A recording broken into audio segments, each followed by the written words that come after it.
কবিরাজ মশাই, আমার সত্যি বলছি কোনো অসুখ দেরি করো, আগে আমি ঝাড়া ঝুড়ে দিয়ে দেখি। এই আন্তারাশা পান তেরে মেতে তু তু। এই তুমি কাকে জারি মারছো? মা মালা, নিঃশ্বাসটা বন্ধ করে ভিতরে ঢোকো। আগে আমি ঢুকি। দাঁড়িয়ে আছে। চুপ করো তো, আগে আমাকে দেখো। তোমাকে পরে দেখবো, আগে মালাকে দেখো। আমাকে আগে দেখো বাবা, পরে দেখবো তোমাকে। ওই মুখে দাঁড়াও, ওই মুখে দাঁড়াও। এই তুমি বাড়াও। আন্তরাশা পাঁচশো তেরে মেতে তু।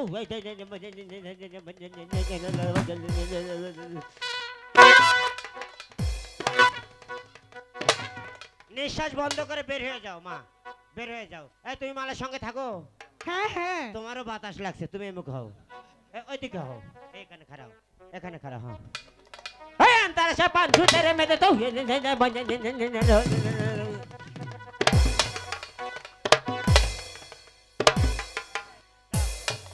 আসতে পারা যায় নিঃশ্বাস, এদিকে এদিকে এসো। সকালবেলা যখন ঘুম থেকে উঠবে, মামালা লেফটিনে যায় না, লেফটিনের দরজায় তাবিজটা গেড়ে দিবে। আর এই শুনো, এই ট্যাবলেট সকালে একটা, বিকালে একটা ট্যাবলেট খেলাবা। আর মাথা ব্যথার জন্য 3টা করে সকালবেলা উঠে বাড়ি দিবে। এটা দিয়া? হ্যাঁ, ইট দিয়ে বাড়ি দিবে। তাহলে মাথা ব্যথাও ভালো হবে, একদম ক্লিয়ার। প্রেম রোগ ভালো হবে তো? হ্যাঁ, ভালো হবে না মানে? আর শোনো, তোমাকে একটা কথা বলি। আমাকে কি কথা বলবে?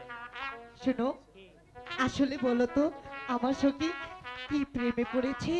আরে প্রেমে পড়েছে। তাই নাকি? হালকা হালকা পড়েছে, তুমি জান পড়ো না। আর শোনো, এই কথা তুমি বলো না প্লিজ। না, বুড়ে মানুষের কাছে আসো না তো তুমি। শোনো, জনাব, জনাব যাব না, এদিকে আসেন। আরে প্রেমের কথা বলি। গোলাম খা, হ্যাঁ, গোলাম খা, সব খা, সব খা। মামালা, এখন তোমার কেমন লাগছে? আব্বা হুজুর, হ্যাঁ বলো। আমার অনেক ভালো লাগছে। ভালো লেগেছে?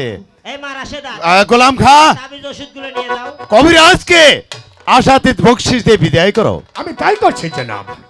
এদিকে এসো কবিরাজ।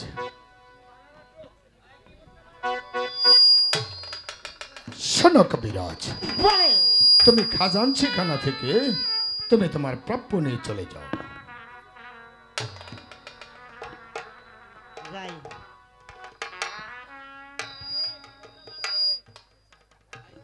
মামালা, বলুন আব্বা হুজুর, তোমাকে একটি কথা। বলুন।